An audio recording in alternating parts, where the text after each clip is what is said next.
your actual production stats. This is the performance of your business. And so here's a couple of tips on performance. And so, for example, when I was in my real estate business, I tracked the number of transactions I was doing, what the average sales price, which is the margin on each transaction, and then what was my hourly worth. And these are powerful production stats. Now, the great way to kind of go through this is in your production stats is, first of all, you track your stats weekly. No matter what, whatever recording mechanism you have, whether it's you track with a CRM, or if your business is big enough to have an accountant or a controller, great. But you want to track your stats at least every week. You're entering it into some mechanism of measurement. You want to track them weekly. You want to review those stats monthly. And then you want to reprioritize quarterly. So your production stats, you want to track them weekly, you want to review them monthly, but you want to reprioritize them quarterly. And we'll talk about this a little bit later on. This is where it gets more into the strategy and how am I doing and is there a shift in the market? What do I need to do? What are the numbers telling me? You know, our feelings can lie to us. Our feelings can make us feel like we're doing better than we are.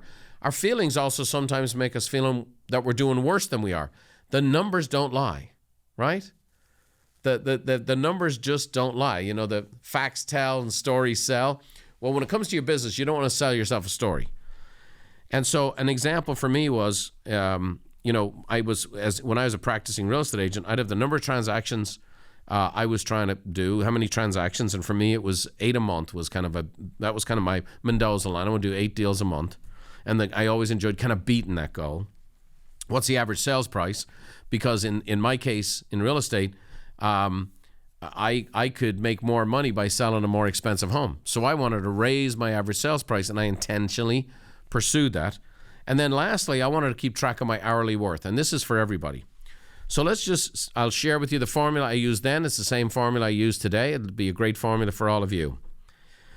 Let's say you work 48 weeks a year, right? You take 4 weeks off a year, and you work 40 hours a week.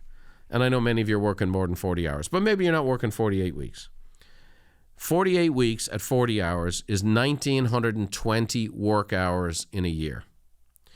So if you want to make $250,000 a year, you need to make $130 an hour. If you wanted to make $500,000 a year, you want to charge $260 an hour and do $260 an hour work. And obviously, in a small business, this is all before your expenses. The fact of the matter is, when you find yourself doing $20 an hour work, you've got to sometimes catch yourself. And I used to do this all the time.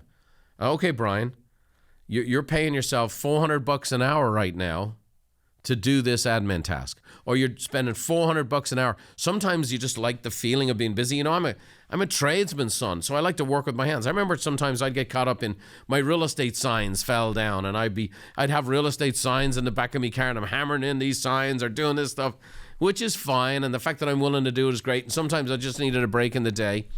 But the fact of the matter is, when it became a habit, I realized, hang on a second here. You know, what I'm trying to make is $500 an hour. And what I'm doing right now is $20 an hour work.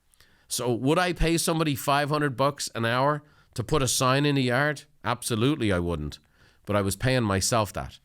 And that's something we need as a business owner, that when we got caught up in this stuff, or you're scrolling through social media, or you're playing a video game, or you're doing whatever, or you're watching the latest, Netflix show in the middle of the day, you catch yourself out and do that stuff.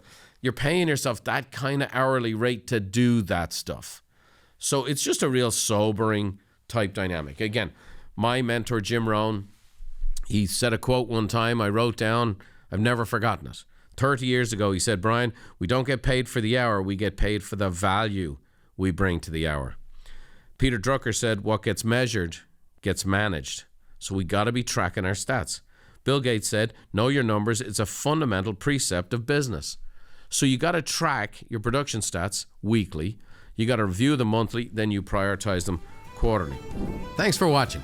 If you want more tips on how to think, feel, and do better, check out these videos too.